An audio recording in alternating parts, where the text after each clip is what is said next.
क्या आप जानते हैं कि 15 अगस्त सन 1947 को अंग्रेजी हुकूमत ने भारतीयों को पूर्ण स्वतंत्रता नहीं दी, बल्कि उन्होंने कांग्रेस पार्टी के नेताओं के साथ केवल ट्रांसफर ऑफ पावर का समझौता किया था।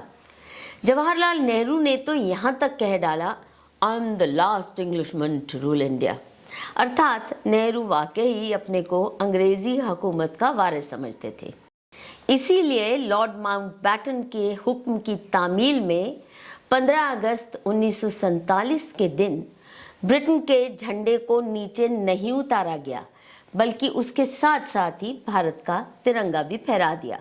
हमें ये भी नहीं भूलना चाहिए कि अंग्रेजी हुकूमत की चाहत अनुसार महात्मा कहलाए जाने वाले मोहनदास करमचंद गांधी ने कांग्रेस पार्टी के निर्णय के खिलाफ जाकर जबरन ही नेहरू को भारत का प्रधानमंत्री बनवाया। वो क्यों? क्योंकि नेहरू अंग्रेजों के चहेते मकौले पुत्र थे और अंग्रेजी तौर तरीकों को अपनाने में उनके हुक्म की तामील करना अपनी शान समझते थे। यही मुख्य कारण है कि भारत देश ब्रिटिश कॉमनवेल्थ का हिस्सा बना रहा। इसके बावजूद हम भोले भारतीय 15 अगस्त को आज़ादी के पर्व के रूप में मनाते आए हैं, जबकि कायदे से इस दिन को आज़ादी के उत्सव की बजाय खूनी विभाजन दिवस के रूप में याद करना चाहिए। सन 2022 में मोदी सरकार ने 14 अगस्त को पार्टीशन हॉरर्स रिमेम्बरेंस डे का नाम देकर इस दुष्कर्म को कुछ हद तक सुधारने का काम किया, परंतु 15 अगस्त तो अब भी स्वतंत्रता दिवस के रूप में मनाया जा रहा है।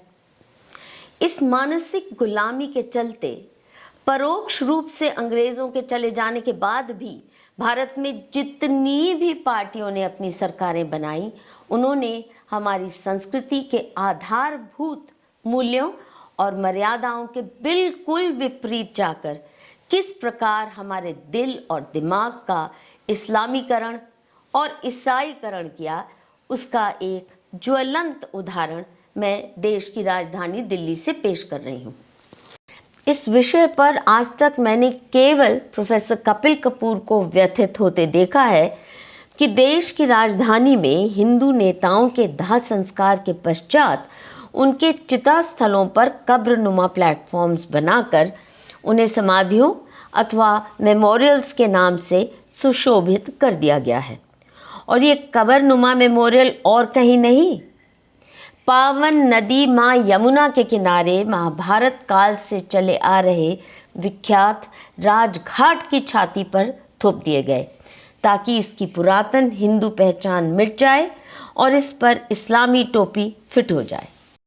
महर्षि वेद व्यास द्वारा रचित इतिहास ग्रंथ महाभारत में इस बात का विस्तार से वर्णन मिलता है कि पांडवों के लिए यमुना किनारे एक भव्य महानगर इंद्रप्रस्थ का निर्माण करने हेतु स्वयं श्री कृष्ण ने स्थापत्य शास्त्र और टाउन प्लानिंग के विशिष्ट ज्ञाता विश्वकर्मा देव को नियुक्त किया था और पांडवों के सभा भवन के निर्माण की जिम्मेदारी असुरराज मयासुर को दी।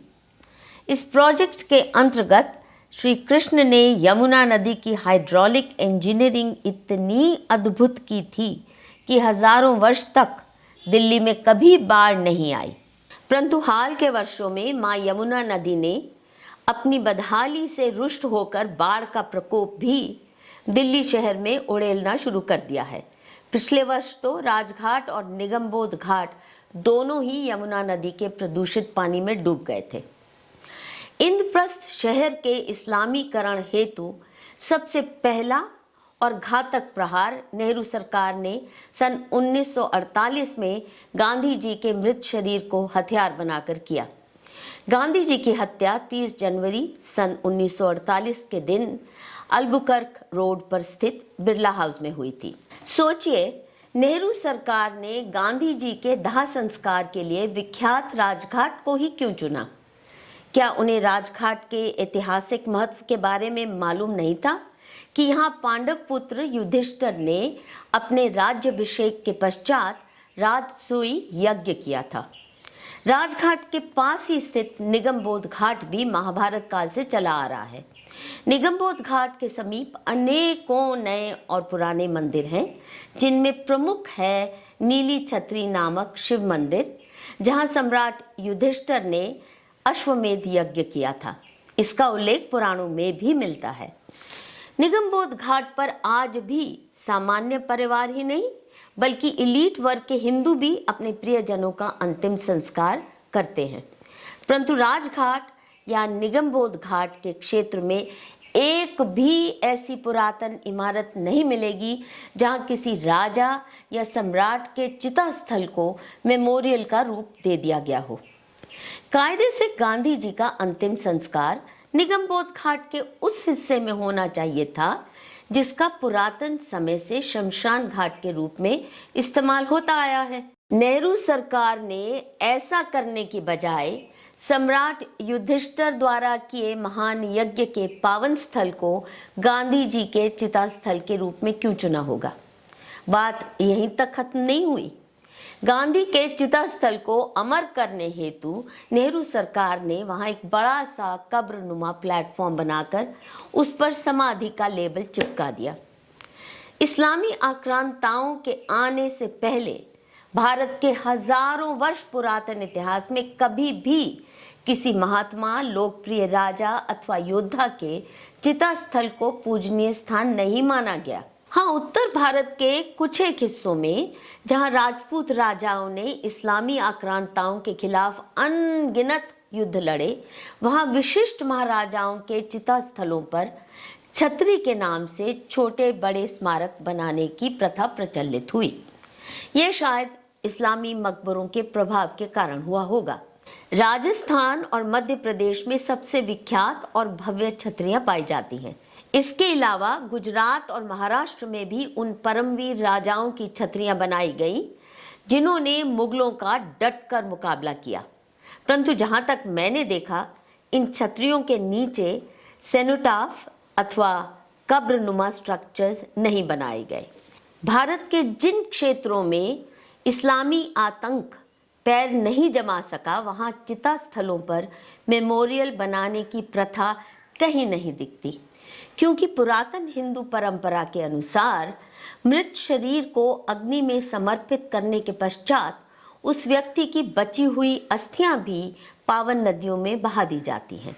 लेकिन 1948 में गांधी जी की मृत्यु उपरांत जवाहरलाल नेहरू सरकार ने गांधी जी के चिता स्थल पर सेनोटाफ बनाकर एक नए किस्म की कब्र परस्ती की शुरुआत कर डाली। इस कुप्रथा ने हमारे सरकारी दिलो दिमाग पर इस तरह कब्जा कर लिया है कि आज़ादी के बाद लगभग सभी हिंदू प्रधानमंत्रियों के लिए स्मृति स्थलों के नाम पर भारत सरकार ने सेनोटाफ बनाकर पांडवकालीन प्रख्यात राजघाट को एक शानदार परंतु फरेबी कब्रिस्तान का रूप दे दिया है। इंद्रप्रस्थ क्षेत्र के अस्तित्व को मिटाने के नित नए प्रयासों के चलते ये सवाल उठाना आवश्यक हो गया है कि जब गांधी जी का दाह संस्कार हिंदू परंपराओं के अनुसार किया गया, तो उनके चिता स्थल पर एक कब्रनुमा प्लेटफॉर्म बनाकर उसे समाधि के नाम से पूजनीय बनाना अथवा टूरिस्ट स्पॉट के रूप में विख्यात करना क्या हिंदू परंपराओं के साथ भद्दा खिलवाड़ नहीं माना जाएगा? सभी भारतीय भाषाओं में समाधि का अर्थ इन शब्दों में बताया गया है। ध्यान की उच्च अवस्था जिसमें आत्मा का परमात्मा से मिलन संभव हो। समाधि शब्द सम और धी के मेल से बनता है। सम का अर्थ है एक समान देखना और धी शब्द बुद्धि के लिए प्रयोग में आता है, अर्थात ध्यान की वह उच्चतम अवस्था जब व्यक्ति की आत्मा परमात्मा में इतनी लीन हो जाए कि उसे सारी सृष्टि एक ही शक्ति से ओतप्रोत दिखती हो, किसी प्रकार का भेद दिखे ही नहीं। महर्षि पतंजलि के योग सूत्र में समाधि को योग की 8वीं यानी अंतिम अवस्था बताया गया है। सनातन धर्म से उपजे सभी पंथों में समाधि शब्द का एक जैसा ही महत्व बताया गया है। जब साधक सांसारिक बातों से ऊपर उठकर ध्यान में इतना मग्न हो जाता है कि उसे अपने अस्तित्व का भी ज्ञान नहीं रहता। उस अवस्था को समाधि कहा जाता है। हिंदू धर्म में ध्यान और समाधि ये दोनों शब्द एक विशेष आध्यात्मिक अवस्था के लिए प्रयोग में लाए जाते हैं। इनका उपयोग किसी चिता स्थल के लिए करना उपयुक्त नहीं है, हालांकि पिछले कुछ दशकों से ऐसा होने लगा है। ध्यान एवं समाधि की अवस्था वैदिक परंपरा का केंद्र बिंदु रही है। नेहरू द्वारा समाधि की दिव्य परंपरा को इस्लामी व ईसाई किस्म की कब्र परस्ती के धरातल पर लाकर खड़े कर देना हिंदू धर्म के साथ बहुत बड़ा अन्याय है। कब्र परस्तों की नकल के उत्साह में नेहरू जी ये भी भूल गए कि मुस्लिम और ईसाई मुल्कों में भी लोग कब्रिस्तानों में घूमने फिरने नहीं जाते। भले ही यूरोप और अमेरिका के कई कब्रिस्तानों की बहुत सुंदर लैंडस्केपिंग की गई है, परंतु दुनिया में कोई विरला ही देश होगा जहां कब्रिस्तानों को टूरिस्ट स्पॉट के रूप में प्रमोट किया जाता हो। फिर भी नेहरू सरकार ने पूरी शिद्दत से गांधी के चिता स्थल को एक टूरिस्ट स्पॉट के रूप में प्रमोट किया है। नतीजा भयानक है। आज महाभारत काल का राजघाट केवल और केवल गांधी की चिता स्थल अथवा मेमोरियल के रूप में जाना जाता है। आप स्वयं गूगल सर्च करके देख लीजिए। राजघाट शब्द टाइप करने पर विकिपीडिया से लेकर टूरिज्म मंत्रालय की वेबसाइट और अन्य सोशल मीडिया प्लेटफॉर्म्स पे हजारों ऐसे लेख मिल जाएंगे जहां राजघाट की पहचान केवल गांधी के अंत्येष्टि स्थान पर बने मेमोरियल के रूप में की गई है। किसी भी सरकारी या गैर सरकारी वेबसाइट या न्यूज़ पोर्टल पर राजघाट को पांडवों की राजधानी इंद्रप्रस्थ से जोड़कर नहीं देखा गया। क्या इसे भारत सरकार द्वारा इस देश के पुरातन इतिहास पर काला पर्दा डालने का षड्यंत्र नहीं कहा जाना चाहिए? लेकिन हम भारतीयों को सेक्युलरिज्म का धतूरा चटाकर इतना मदमस्त कर दिया गया है कि हम अपने धर्म और सभ्यता के बुनियादी मूल्यों को भी भूलते जा रहे हैं। गांधी जी के चिता स्थल पर उनके मृत्यु दिवस और जन्म दिवस पर सरकारी श्रद्धांजलि अर्पित करने का सिलसिला भी बहुत अटपटा है, चाहे कोई भी पार्टी सत्ता में हो। परंतु इन 2 दिवसों पर प्रधानमंत्री समेत हमारे बड़े बड़े नेतागण गांधी के कब्रनुमा चिता स्थल पर हाजिरी लगवाने जरूर पहुंच जाते हैं। हिंदू परंपरा में जन्म दिवस बहुत हर्ष के साथ मनाया जाता है और मृत्यु उपरांत परिवार श्राद्ध करते हैं, केवल अपने माँ पिता या भाई बंधुओं का नहीं, परंतु अपने पूर्वजों को याद करके भी हर वर्ष पंचांग द्वारा नियमित श्राद्ध के दिनों में हिंदू परिवार विशेष पूजा हवन इत्यादि के साथ दान दक्षिणा की रीत श्रद्धा से निभाते हैं। ये कितनी अभद्र बात है कि चिता स्थल पर ही जन्म दिवस की भी प्रार्थना सभा आयोजित की जाती है, जबकि जन्म दिवस के मौके पे खुशियां मनाई जानी चाहिए। अकेले प्रोफेसर कपिल कपूर ही ये सवाल उठाते रहे हैं कि क्या हम मर्यादा पुरुषोत्तम श्री राम, श्री कृष्ण, आदि शंकराचार्य जी, गुरु नानक, गौतम बुद्ध, भगवान महावीर, महर्षि वाल्मीकि, गोस्वामी तुलसीदास, सम्राट विक्रमादित्य इत्यादि का मृत्यु दिवस मनाते हैं, या उस शमशान भूमि में जहां उनका अंतिम संस्कार किया गया था वहां जाकर हर वर्ष प्रार्थना सभा का आयोजन करके अपनी श्रद्धा व्यक्त करते हैं? हिंदू समाज महान व्यक्तियों के जन्म स्थान को सहज ही श्रद्धा स्थल मान लेता है, परंतु किसकी कहाँ मृत्यु हुई उसको हिंदुओं द्वारा विशेष महत्व नहीं दिया जाता। आज भी राम जन्मभूमि, कृष्ण जन्मभूमि की महानता कायम है। श्री राम और श्री कृष्ण के जन्म स्थान हमारे सबसे महत्वपूर्ण तीर्थ स्थल बन गए हैं। राम जन्मभूमि मंदिर के पवित्र स्थान से बाबरी मस्जिद हटाने का लगभग 500 वर्ष लंबा संघर्ष देश भर के हिंदुओं ने चलाया और अनगिनत भक्तों ने अपने प्राणों की आहुति तक दे डाली। इसी प्रकार कृष्ण जन्मभूमि की लड़ाई भी सदियों तक चली, परंतु कोई विरला ही हिंदू भगवान राम या भगवान कृष्ण के मरण स्थल को याद रखने की जरूरत समझता है। वहां जाकर पूजा अर्चना करने का तो सवाल ही नहीं पैदा होता, बल्कि महाअवतार कृष्ण ने तो अपना मृत्यु स्थल पूरी तरह लुप्त ही कर दिया जब सारी की सारी द्वारका नगरी सागर में समा गई और भगवान राम ने स्वयं ही सरयू नदी में जल समाधि ले ली। श्री कृष्ण और श्री राम के जन्म दिवस पर हजारों वर्षों से हिंदू समाज उल्लास भरे उत्सव मनाता है और ये आस्था भारत सरकार या किसी हुक्मरान की मोहताज नहीं है। सैकड़ों वर्षों तक हिंदुस्तान के हुक्मरानों ने इस आस्था को कुचलने के भरसक प्रयास किए।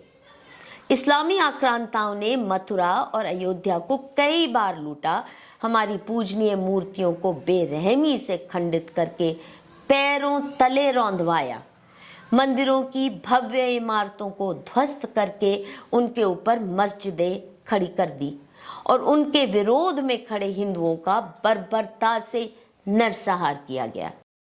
रामनवमी व जन्माष्टमी जैसे त्योहारों को सार्वजनिक रूप से मनाने पर भीषण यातनाएं दी जाती थी। उन्हें रुकवाने हेतु इस्लामियों द्वारा बर्बर नरसंहार किए जाने के लाखों उदाहरण हैं। इसके बावजूद मर्यादा पुरुषोत्तम श्री राम और महाअवतार श्री कृष्ण के जन्म दिवस को बहुत प्रेम से मनाना और इन जन्म स्थानों को अपना श्रद्धा केंद्र बनाए रखने की हजारों साल पुरानी परंपरा हिंदुओं ने आज तक बरकरार रखी है। नेहरू सरकार ने भले ही गांधी जी को राष्ट्रपिता घोषित कर दिया हो, परंतु मैंने तो आज तक उनके जन्म दिवस पर सामान्य हिंदुओं या मजहबियों को, जिनका दिल जीतने के लिए गांधी जी ने अपने प्राणों तक की आहुति दे डाली, कोई कभी उत्सव मनाते नहीं देखा। हालांकि गांधी जी की हत्या के बाद भारत सरकार के आदेशानुसार 2 अक्टूबर के दिन देश भर में कंपल्सरी छुट्टी रहती है। इसके बावजूद आज बहुत कम लोगों को याद है या इस बात की परवाह है कि गांधी जी का जन्म कहाँ हुआ। राजघाट परिसर में आने वाले अधिकतर नौजवान तो गांधी जी कौन थे और क्या थे उसके बारे में बिल्कुल बेपरवाह थे। आप स्वयं ही सुन लीजिए कैसे कैसे उत्तर हमें मिले। माई सेल्फ संस्कृति भास्कर सोनवणे। कहाँ से आप? मैं पुणे महाराष्ट्र से। और पढ़ती कहाँ है? मैं लवली प्रोफेशनल यूनिवर्सिटी पंजाब में, जलंधर से। या तो यहाँ जो अब गांधी स्मृति आए हैं, क्या सोच के, क्या दिमाग में था जो यहाँ आए हैं? एक्चुअली ऐसे बहुत होता है ना कि इस जनरेशन में किसी को अभी पता नहीं है हिस्टोरिकल प्लेसेस के बारे में, तो हमें बस एक्सप्लोर करना था कि कहाँ क्या क्या हो चुका है हमारे फ्यूचर में, इसीलिए। तो इसके बारे में आपको क्या बताया गया जिसकी वजह से आप आए? हमें बहुत गाइडेंस दिया पहले तो कि बहुत कुछ पता लगेगा यहाँ आने के बाद कि कैसे क्या हुआ, क्या क्या हुआ था हमारे पास्ट में, तो इसीलिए। तो क्या बताया ये तो बताओ ना। अभी तक हमारी गाइडेंस अब शुरू हुई है, ये हमारा फर्स्ट स्पॉट है। कौन गाइडेंस कर रहा है? वो हमारे ड्राइवर अंकल हैं हमारे साथ। अच्छा, you have a tourist guide? या ये कॉलेज ने नहीं भेजा, आप अपनी मर्जी से? हम प्राइवेट ट्रिप पे आए। अच्छा, तो यहाँ क्या हुआ था? अभी क्या बताया ड्राइवर अंकल ने? अभी तक तो बस इतना ही बताया कि वो लाहौरी गेट है जो मतलब रेड फोर्ट को लग के कितने गेट्स हैं, ये कौन सा, ये नेहरू कौन सा रोड है, नेहरू शास्त्री बाग है ना? हाँ, ये रोड है। तो ये हमारा फर्स्ट स्पॉट है राजघाट। पर राजघाट में क्या हुआ था, कुछ अंदाजा है? नहीं, अभी तक तो कुछ पता नहीं है, अब तो हमें पता लगेगा आगे जाके। किससे पूछोगे आगे? गाइड भी होंगे या तो ऐसे लिखा वगैरह भी होता है ना कहीं, तो लिखा वगैरह होता है। तो अभी तक आपने आने से पहले कोई ऐसा नहीं कि राजघाट में क्या हुआ था, क्यों आ रहे हैं, ऐसा नहीं था? नहीं, अभी तक तो। ओके, आपको, आप में से किसी को मालूम है? नहीं, सेम। Okay, thank you. कहाँ से आए हैं? बस यही काम करते हैं दरियागंज में। दरियागंज में। तो यहाँ इस जगह की क्या अहमियत है जो यहाँ आते हैं आप? बस घूमने के लिए। कुछ तो होगा कि अच्छा सुंदर हाँ, पार्क अच्छा है। लगा हुआ है, फूल वगैरह लगे हुए हैं। और बस खुला है अल्हम्दुलिल्लाह। ये इस जगह का नाम तो पता होगा, राजघाट, क्या हुआ था यहाँ पे ये तो पता नहीं, ये नहीं पता। लेकिन ये जो बना हुआ है चबूतरा सा, ये क्या है? इनका भी पता नहीं मुझे, लेकिन ये है कि गांधी जी के सुनते हैं कि उनके जो चले आ रहे हैं उन्हीं का ज़मीन वगैरह है, यहाँ वो लोग रहते थे। इनके बारे में ज़्यादा मुझे नॉलेज है नहीं, बस हम लोग तो काम करने वाले यहाँ पे आते हैं और कभी घूमने छुट्टी हुआ तो आ गए। बस अल्हम्दुलिल्लाह खुला है, हवा भी माशाअल्लाह से अच्छा लगता है, माइंड फ्री हो जाता है। सही बात। और आपको मालूम है नो आइडिया। कितने पढ़े हैं? पढ़े हुए तो 8वीं तक हैं बस। चलिए, तो यहाँ अक्सर आते हैं कि कभी कभार इत्तेफाक आना होता है, 2 महीने 4 महीने में जैसे छुट्टी पड़ती है अक्सर तब आते हैं हम। किस लिए आते हो, किस खाली चीज? घूमने के लिए, मनोरंजन हो जाता है, हवा लगती है बाहर की, ऑक्सीजन मिल जाता है थोड़ा, इसलिए आने में थोड़ा सही लगता है। तो ये जगह का क्या अहमियत है? इसकी अहमियत हमारी नज़र में बहुत ज़्यादा है। हाँ, क्या? बहुत देखने में बहुत खूबसूरत, बहुत बढ़िया लगती है, इसलिए लोग आते हैं और हम भी इसलिए आए हैं। हवा लगती है, सारे काम होते हैं, तो इसलिए अक्सर आते रहते हैं। ये नहीं कंटिन्यू नहीं आते, कभी कभार आते रहते नाम इस जगह का क्या है? राजघाट गांधी जी की समाधि के नाम से पता है ये हमें। गांधी जी क्या थे और समाधि का क्या मतलब हुआ? इसका डिसीजन नहीं है मैडम, हाँ? इसका पता नहीं है मैं क्या था क्या नहीं। गांधी कौन थे ये तो पता होगा। गांधी हाँ। जो नोट पे छपा हुआ है वही है। यहाँ पे कब से काम कर रहे हैं? मुझे 3 साल हो गए। तो इस स्थान का क्या महत्व है आपके हिसाब से? ये गांधी जी की एक समाधि है और इसका बहुत ही महत्व है क्या? कि भाई इन्होंने आज़ादी दिलाई, सब चीज़ करी इन्होंने, तो इस वजह से इनको ज़्यादा माना जाता है। और इनका जन्म स्थान क्या है? इनका जन्म है 30 जनवरी, अब इतना तो मुझे भी नहीं पता, 30 जनवरी 2 अक्टूबर, क्या? 2 अक्टूबर। कहाँ हुआ? अब ये तो मुझे भी नहीं पता देखो ये कहाँ हुआ। जन्म स्थान नहीं मालूम। अधिकतर लोगों के लिए ये सेल्फी खींचने का, डेटिंग करने का, दोस्तों या परिवार के साथ मौज मस्ती करने का मात्र टूरिस्ट स्पॉट बन चुका है। यहाँ गांधी जी को नमन करने की दृष्टि से केवल गिने चुने संस्कारी परिवार आते हैं, जिन्हें थोड़ा बहुत इतिहास का बोध है और जो दूसरे प्रांतों से टूरिस्ट के रूप में दिल्ली आए होते हैं। यहाँ अक्सर आते हैं कि पहली बार आए हैं? नहीं, कई बार आ जाए, कोई आता रिश्तेदार वगैरह वो घुमाने के लिए, गाँव से दूर वाले तो दिखाने आते हैं। जी जी। तो ये जगह की क्या अहमियत है, यहाँ क्यों लेके आते हैं और कहीं क्यों नहीं? भाई हमारे राष्ट्रपिता महात्मा गांधी की समाधि है, इसलिए दिखाने ले जाते हैं। अच्छा, तो राष्ट्रपिता क्यों कहते हैं उन्हें? भाई राष्ट्र के नाम, राष्ट्रपिता माना गया है उनको, राष्ट्र के लिए उन्होंने किया, बहुत कुछ किया, इसलिए। बहुत कुछ किया। आपको समाधि का मतलब पता है कि यहाँ क्या हुआ था गांधी के साथ जुड़ा हुआ? वही वो जो समाधि, आपको पता ही होगा समाधि का मतलब जहाँ पे वो रखा जाता है। हाँ? अंत्येष्टि की गई थी यहाँ पर। उनकी अंत्येष्टि की। जी जी हाँ। और आप दोनों को शायद मालूम होगा कि उनका जन्म स्थान क्या है? उनका पोरबंदर, गुजरात। गुजरात। बहुत बढ़िया। आपको किताब स्कूल में पढ़ा कि कैसे पता था? अब किताब में मैंने पढ़ा है, मैंने देखा तो है नहीं कहाँ जन्म लिए थे कहाँ। जी, आप क्या करते हैं? मैं खेती करता हूँ गांव में। तभी समझदार है। अब सुनिए गांधी चिता स्थल के ग्लैमराइजेशन की कहानी। मेरे बचपन में गांधी समाधि के नाम पर एक बहुत सादा सा हल्के भूरे रंग के पत्थर का प्लेटफॉर्म बना हुआ था, जिसका स्वघोषित उद्देश्य था गांधी जी के जीवन की सादगी को प्रदर्शित करना। धीरे धीरे इस मेमोरियल की सादगी का मुखौटा उतरने लगा, क्योंकि नेहरू वंशजों को भी इसी परिसर में अपनी समाधियां बनवानी थी।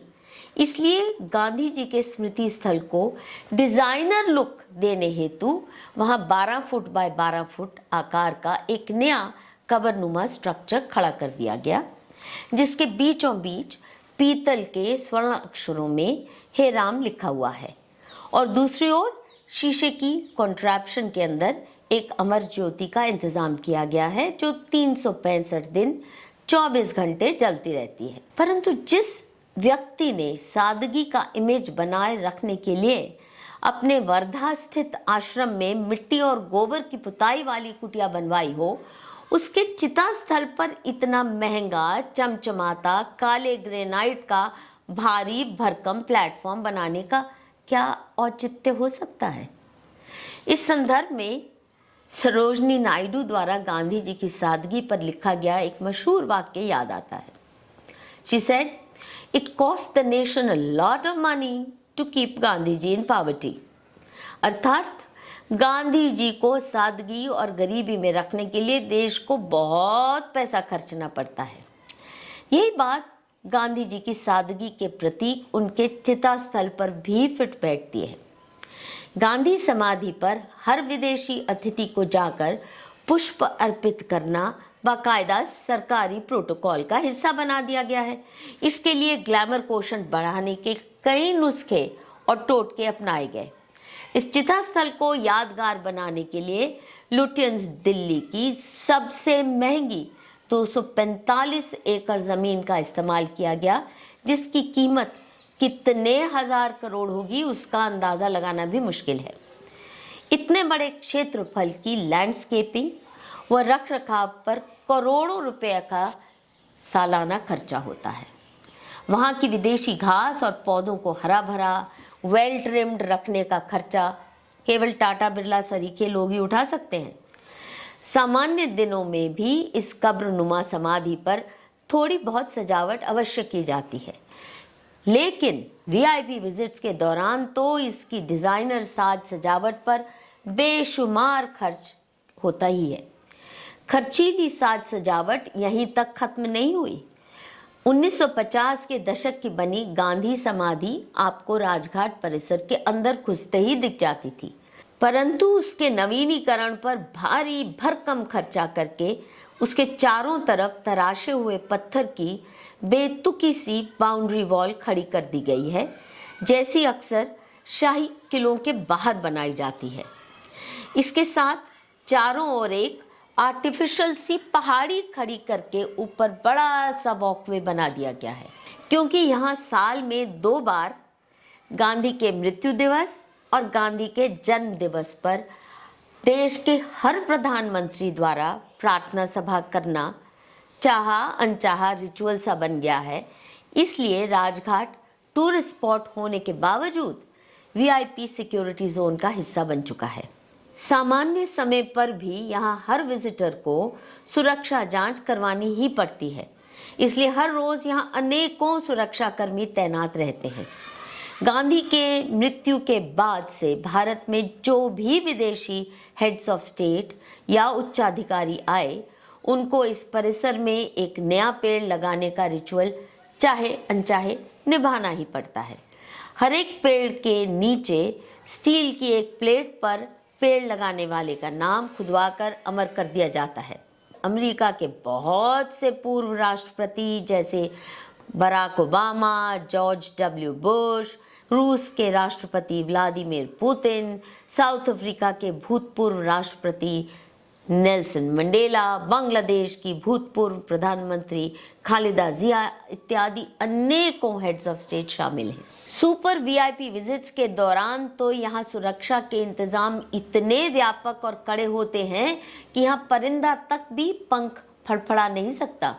ये सुरक्षा घेरा यमुना नदी के दोनों तटों को अपने आगोश में ले लेता है। इस सब के खर्चे का अनुमान लगाना भी हमारे बस की बात नहीं, क्योंकि इसमें पुलिस के अलावा भारत सरकार के अनेकों मंत्रालय और एजेंसियों को साथ मिलकर कार्य करना पड़ता है। ये सारा खर्चा आप और मेरे जैसे बेचारे टैक्स पेयर्स की जेब से ही जाता है। विश्व के सबसे महान शांति दूत कहलाए जाने वाले गांधी जी की चिता स्थल पर इतनी भारी मात्रा में हथियार लैस सुरक्षाकर्मी तैनात करने पड़ रहे हैं, क्या ये इस बात को दर्शाता नहीं कि गांधी जी ने कितना असुरक्षित भारत आने वाली पीढ़ियों को विरासत में दिया? याद रहे, इसी शांति दूत की तुष्टीकरण की नीतियों की वजह से 1947 में भारत का खूनी विभाजन हुआ, जिसमें लाखों हिंदू परिवार अपने पूर्वजों की धरती से उजाड़ दिए गए और उन्हें दरिद्र हालत में बचे खुचे भारत में रिफ्यूजी बनकर शरण लेनी पड़ी। अनगिनत हिंदू महिलाएं बलात्कारियों के हत्थे चढ़ जान गंवा बैठी और अनेकों ने अपना आत्मसम्मान बचाने के लिए कुओं में कूदकर आत्महत्या कर ली। लाखों को अगवा करके उनका जबरन धर्मांतरण कर दिया गया। अनेकों को सेक्स स्लेव बनाकर पाकिस्तान में कोठों पर बिठा दिया गया। इस संदर्भ में गांधी जी की अचूक तावीज़ के रूप में दिया निम्नलिखित संदेश बहुत ही अटपटा लगा। यह गांधी चिता स्थल के मुख्य द्वार पर एक शिलालेख के माध्यम से सुशोभित है। मैं आपको एक तावीज़ देता हूँ। जब कभी आप दुविधा में हों या आपको अपना स्वार्थ प्रबल होता दिखाई दे तो यह नुस्खा आजमा कर देखिएगा। अपने मन की आंखों के सामने किसी ऐसे गरीब और असहाय व्यक्ति का चेहरा लाइए जिसे आप जानते हो और आप अपने आप से पूछिए कि क्या आपकी करनी उसके किसी काम आएगी? क्या उसे कुछ लाभ होगा? क्या उस काम से उसे अपना जीवन और भविष्य बनाने में कुछ मदद मिलेगी? दूसरे मानों में, क्या आपकी करनी हमारे देश के लाखों करोड़ों भूखे नंगे लोगों को स्वराज्य की राह दिखाएगी?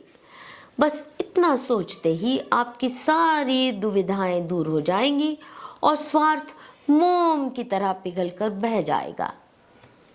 काश ये ताबीज गांधी जी ने पाकिस्तान से उजड़कर आए लाखों हिंदू शरणार्थियों के साथ बरती होती। उस समय बेघर हुए फटेहाल परिस्थिति में हिंदुओं की जो अवस्था थी वे तो भारत के गरीब मजदूर किसानों से भी बदतर थी, परंतु गांधी जी को उन पर रत्ती भर रहम नहीं आया। उल्टा हिंदू शरणार्थियों पर ही बरसते रहे कि पाकिस्तान से भागकर क्यों आए, महिलाओं ने शांति से बलात्कार क्यों नहीं स्वीकार किया, हाय तौबा क्यों मचाई, वहीं अपने को खुशी से कातिलों के हवाले क्यों नहीं कर दिया, जिससे गांधी के सच्चे अहिंसावादी सिपाही होने का गौरव प्राप्त हो जाता। हिंदुओं पर हो रहे भीषण अत्याचारों को रोकने की बजाय इस शांति दूत ने क्षतिग्रस्त हिंदुओं के खिलाफ ही मोर्चा खोल दिया। अंग्रेजी हुकूमत द्वारा पेट्रोनाइज्ड महात्मा ने केवल कांग्रेस पार्टी के वरिष्ठ नेताओं को ही नहीं बल्कि पूरे हिंदू समाज को ब्लैकमेल किया कि यहाँ से पलायन किए मुसलमानों को वापस बुलाया जाए, उनकी संपत्ति और मस्जिदें सुरक्षित रखी जाएं ताकि जब चाहें वापस आकर अपना कब्जा जमा लें। यही नहीं, जिन मुसलमानों ने पाकिस्तान की मुहिम चलाई थी उन्हें भी यहीं रहने दिया जाए और धार्मिक स्वतंत्रता के नाम पर उन्हें हिंदुओं का धर्मांतरण करने की खुली छूट और कॉन्स्टिट्यूशनल अधिकार दे दिया जाए। नतीजतन 1947 के खूनी विभाजन के बावजूद भारत में हजारों मिनी पाकिस्तान बन चुके हैं, जिनकी वजह से अनगिनत टेररिस्ट अटैक हुए और कश्मीर की तरह देश के अनेकों जिलों में से हिंदुओं को मजबूरी में पलायन करना पड़ रहा है। जिस शांति और अहिंसा के उपासक ने भारतीयों को इतनी दुखदाई सौगात बख्शी हो, हिंदू समाज के साथ इतना फरेब किया हो जितना मोहम्मद अली जिन्ना ने भी नहीं किया, उसकी विरासत कैसे कैसे गुल खिला रही है उसका एक नमूना गांधी समाधि के बाहर लगी इस शिलालेख से मिल जाता है। राजघाट यमुना नदी के तट पर स्थित पुरानी दिल्ली ब्रैकेट में शाहजहानाबाद के एक घाट का नाम है। दूसरा वाक्य कहता है, इसी स्थान पर महात्मा गांधी का उनकी शहादत के बाद दिनांक 31 जनवरी 1948 को दाह संस्कार किया गया था।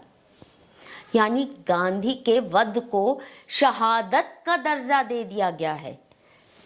आप जानते हैं, शहादत लफ्ज का इस्तेमाल उस व्यक्ति के लिए किया जाता है जिसकी मौत इस्लाम की खिदमत में किए जिहाद के दौरान हो जाए। यानी भारत सरकार की एजेंसीज द्वारा मान्यता प्राप्त इस शिलालेख के माध्यम से ये ऐलान किया जा रहा है कि गांधी जी इस्लाम की खिदमत में शहीद हुए। इसका मतलब गांधी जी पंचभूतों में नहीं मिले बल्कि अल्लाह को प्यारे हुए।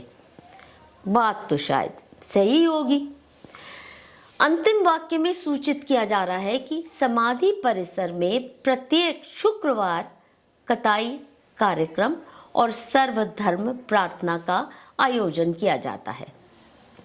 ये कोई संयोग की बात नहीं मित्रों कि गांधी की स्मृति में सर्वधर्म प्रार्थना सभा का आयोजन जुम्मे के दिन किया जाने लगा है। परंतु गांधी तो स्वयं को राम भक्त मानते थे, है ना। उनकी मृत्यु के बाद नेहरू सरकार ने ही ये नैरेटिव चलाया कि उन्होंने हे राम कहते हुए अपने प्राण त्यागे। ऐसे में गांधी के लिए आयोजित प्रार्थना सभा प्रभु राम के सर्वोच्च भक्त हनुमान जी से जुड़े मंगलवार के दिन क्यों नहीं की जा रही? जाहिर है कि यह भी महाभारत काल के राजघाट पर इस्लामी टोपी पहनाने की दिशा में एक और सुनियोजित कदम है। मुझे भली भांति याद है कि 10-15 वर्ष पहले तक राजघाट इत्यादि का शाहजहानाबाद नामक विवादास्पद शहर से रिश्ता कभी नहीं सुनने में आया था। इस शहर की कहानी कुछ दिन बाद फिल्मों की इसी कड़ी के अंतर्गत आपको सुनाएंगे। परंतु ये बात साफ है कि इंद्रप्रस्थ को शाहजहानाबाद की इस्लामी टोपी पहनाने का फरेब इस्लाम की चाकरी में मदमस्त अफसरशाही और नेतागणों के सहभाग के बिना संभव नहीं हो सकता था। नदियों को पूजनीय मानकर उनके घाटों पर धार्मिक अनुष्ठान करना चिरकाल से हिंदू धार्मिक संस्कारों का अभिन्न अंग रहा है। हिंदू सभ्यता में नदी पर बने घाटों के साथ अंतिम दाह संस्कार भी जुड़ जाते हैं, जो कि इस्लामी विचारधारा के बिल्कुल प्रतिकूल हैं। इसीलिए किसी इस्लामी बादशाह ने कभी भी किसी नदी को पूजनीय मानकर धार्मिक अनुष्ठानों के लिए उसके किनारे घाट नहीं बनवाए। यमुना के इन घाटों को इस्लामी आक्रांताओं की विरासत मान लेना हिंदू समाज और इतिहास के साथ उतना ही बड़ा फरेब है जितना काशी विश्वनाथ के परिसर में ज्ञानवापी मंदिर को मस्जिद की टोपी पहना देना या रामलला जन्म स्थान पर बने मंदिर को ढाकर उसी इमारत को खंडित और विकृत कर बाबरी मस्जिद का नाम दे देना। शाहजहां ने अपने ऐशो आराम के लिए भले ही लाल किला बनवाया हो, परंतु कोई नया शहर बसाया हो इस बात के कोई ठोस साक्ष्य नहीं है। लेकिन उस समय के दिल्ली शहर में शाहजहां ने खुला फरमान जारी करके हर एक पुरातन मंदिर को ध्वस्त कराया था, क्योंकि वह अपनी हुकूमत में एक भी मंदिर नहीं देखना चाहता था। इस सब के बावजूद शाहजहां को एक बहुत ही महान और दिलदार बादशाह के रूप में पेश किया जाता है। वामपंथी इस्लामी गठबंधन ने अभी तक हमारे शिक्षा पाठ्यक्रम पर अपनी जकड़न ढीली नहीं की है और भारत सरकार के आर्कियोलॉजिकल विभाग पर भी पूरी तरह अपना कब्जा जमाए हुए हैं। इसीलिए यह गठबंधन इंद्रप्रस्थ से जुड़े सभी महत्वपूर्ण स्थानों का इस्लामीकरण करके इस क्षेत्र के आर्कियोलॉजिकल शोध के रास्ते बंद करने के पुख्ता इंतजाम कर चुका है। जब भी दिल्ली में आर्कियोलॉजिकल खुदाई के दौरान पुरातन युगों के नए साक्ष्य मिले तो उस काम को तुरंत ठप करवा दिया गया। मसलन इंद्रप्रस्थ के पुराना किला क्षेत्र में पहली बार 1954 में खुदाई की गई। जैसे ही कुछ साक्ष्य मिलने शुरू हुए, काम को ठंडे बस्ते में डलवा दिया। उसके बाद 1969 से 73 तक, 2013 से 14 तक, 2017 से 18 तक, यानी 3 और बार एक्सकवेशन शुरू हुई, परंतु काम को अंजाम तक नहीं पहुंचने दिया गया। 2023 में एक बार फिर आर्कियोलॉजिकल शोध शुरू किया गया है और सुना है बहुत से साक्ष्य मिल भी रहे हैं। अब देखते हैं कि इस बार की एक्सकवेशन को लॉजिकल कंक्लूजन तक पहुंचाया जाएगा या नहीं। इस फिल्म के अंत में हम सरकार के समक्ष 2 मांगे रख रहे हैं। पहली ये कि एक उच्च स्तरीय जांच के माध्यम से इस बात का पर्दाफाश हो कि राजघाट का 5000 वर्ष पुराना अस्तित्व मिटा के इसे केवल गांधी के चिता स्थल की पहचान देने के साथ साथ शाहजहां द्वारा बनवाया घाट घोषित करने के षड्यंत्र में कौन कौन सहभागी हैं। दूसरी मांग ये है कि पूरे इंद्रप्रस्थ क्षेत्र को ईयरमार्क करके राजा अनंगपाल और पृथ्वीराज चौहान जैसे शूरवीर हिंदू सम्राटों की बसाई दिल्ली का भी व्यापक और निष्पक्ष आर्कियोलॉजिकल शोध किया जाए, जिसमें से वामपंथी इस्लामी गठबंधन को दूर रखा जाए। आशा है इन मांगों को आपका समर्थन मिलेगा।